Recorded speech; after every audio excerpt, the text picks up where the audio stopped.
Why hello, Weirdlings. I didn't see you come in. How did the mission to get the moths out of Shay Knitting Deb go? If I see one of those foul creatures in my yarn, I'm having your head.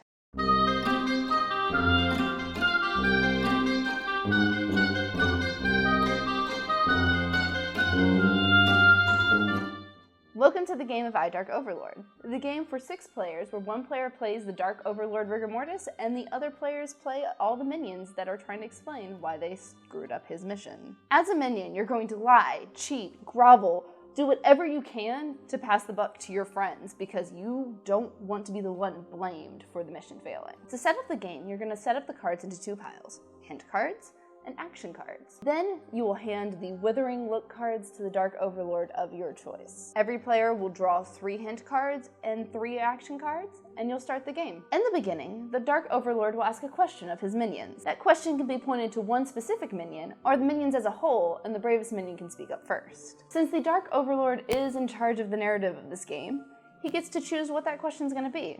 Some of my favorites are, so where's the princess from Castle X? How did the mission to kill Tyrion Lannister go? Where is my map-making kit? Did you figure out why the pearl divers aren't getting me my pearls? As a minion, you will be using the hint cards and the action cards to determine the storyline. The hint cards will allow you to continue the story to explain why the mission failed, all hoping to play a pass the buck card so that you can pass the issue to another minion. If you can successfully pass the buck to another minion, you'll be able to draw up your hint cards back up to 3. Pass the buck is a type of action card that has the little pointer finger to another minion. It's exactly what it looks like. You will need to play this along with a singular hint card in order to continue the story and get it out of your realm of play. As a minion, if you are the target of a pass the buck card, you will be able to draw up to 1 action card and then continue the storyline using your hint cards and your action cards in your hand. As a minion listening to the story, you may remember things slightly differently. That is where the freeze action comes in play.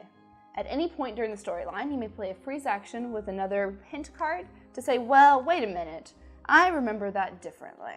If at any point a minion runs out of hint cards or cannot pass the buck, they will receive a Withering look from the Dark Overlord. Once a minion receives a Withering look, they will discard their hand and draw back up to 3 hint cards and 3 action cards. At this point, the ball is back in the Dark Overlord's court, and he gets to drive who is going to be speaking next and who he wants to ask a question of. Now, Dark Overlord, don't think I forgot about you. This isn't just about the minions. As your minions are supposed to make you happy, you are welcome to rebuke them, question them, sneer at them, anything to get the answer you need to feel satisfied.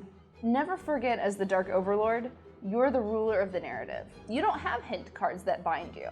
You can add any narrative elements that you think will make the story interesting. If at any point a minion stammers, pauses, can't pass the buck, can't play minion cards, can't play hint cards, or really just frustrates you in any way possible, feel free to give him a Withering look card. When you first hand a Withering look card to a minion, it will be placed in front of them with the one pointing up. The second time you give them a Withering look, they will flip the card over. The third time you will hand them the 3rd Withering look card. The game ends when you give out the 3rd Withering look to any minion. As minion, if you are about to receive the 3rd Withering look card, you are allowed to plead for mercy. It can't be just you stammering and whimpering and crying over the fact that you're about to get a 3rd Withering look. You better tell the story, and you better make it interesting, because this is your last chance before the game is over. The minion that receives the 3rd and final Withering look of the game is the one that's going to be blamed for the whole mission failing. As a punishment, they'll be the Dark Overlord in the next round. So my weirdlings, I'm sure it's a great time for me to give you my top 3 strategies for Dark Overlord.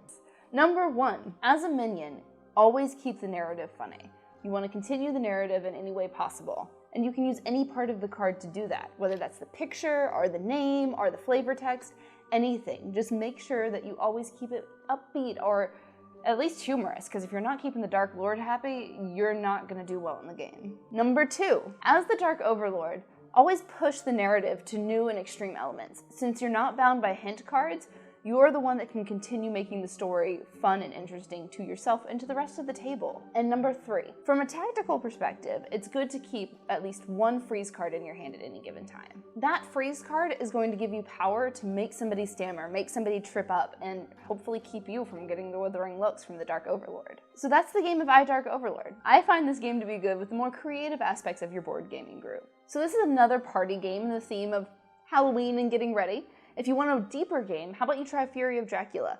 Mark did an awesome little video thing about playing that, and it's right over there. So click on it and give it a shot if you want a deeper, more strategic, fun game to play for Halloween. It's been out of print for a while, but the rumor is it's about to come out for a second printing, and I imagine that'll be right in time for the Halloween season because it's great for that thing.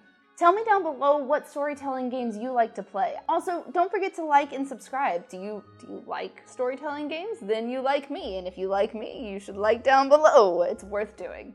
You get to see me every week. We have a lot of fun.